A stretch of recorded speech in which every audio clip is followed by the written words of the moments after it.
Cookbook by Rini. Hello everyone, welcome to my channel Cookbook by Rini. আজকে যে রান্নাটা আমি আপনাদের সাথে শেয়ার করছি এটা একটা নেপালি ডিশ, এটার নাম চুকনি। এই রান্নাটা ভীষণ সহজ এবং একটা ইউনিক রেসিপি। এটা গরমকালে খাওয়া খুবই ভালো আর খুব কম ইনগ্রেডিয়েন্টস দিয়েই রান্নাটা তৈরি হয়ে যাচ্ছে।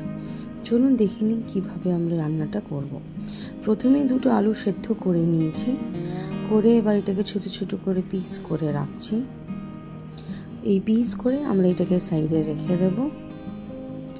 এবার একটা বোল নিচ্ছি, সেই বোলের মধ্যে আমি 400 গ্রাম মতন দই অ্যাড করছি, দিয়ে এটাকে ভালো করে ফেটছি যাতে কোনো যে লাম্পস থাকে তাহলে চলে যায়।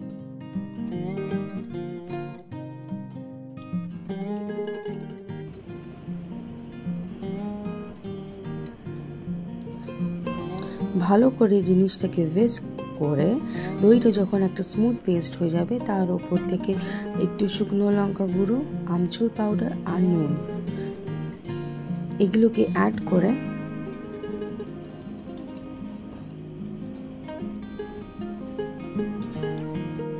কুচো পেঁয়াজ দিয়ে এবং যে আলু সেদ্ধ করে কেটে রেখেছিলাম সেটা এবার দইটাতে অ্যাড করে দেবো।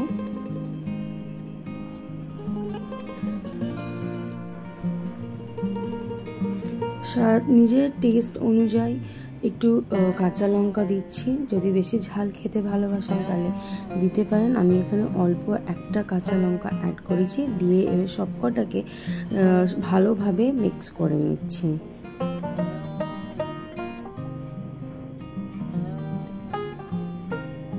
ব্যাপারটা যখন ভালোভাবে মিক্স হয়ে যাবে এই মিক্সচারটাকে সাইডে রেখে এবার আমরা একটা প্যান নেব, তড়কা প্যান। সেটার মধ্যে অল্প একটু কসুরি মেথি দিয়ে দেব। এবার কসুরি মেথিটা দিয়ে আমরা প্যান থেকে গ্যাস থেকে নামিয়ে এটার মধ্যে একটু হলুদ গুঁড়ো আর একটু শুকনো লঙ্কা দেব, দিয়ে এবার এটা যে একটু ভাজা ভাজা হয়ে যাবে ওপর থেকে যে দইয়ের যে ব্যাটারটা ছিল ওইটার মধ্যে এটা অ্যাড করে দেব। বাস এবার জাস্ট মিক্স করুন আর আপনাদের ডিশ রেডি।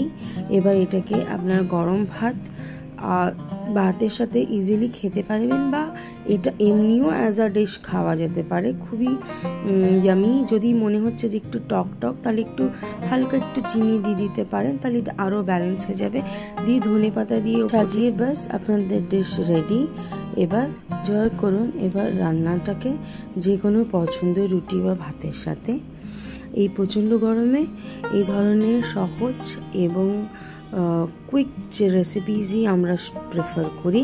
আশা করি আপনারাও এই রান্নাটাকে মাস্ট ট্রাই করবেনই, আর ভালো লাগলে একটা লাইক আর সাবস্ক্রাইব। বাই।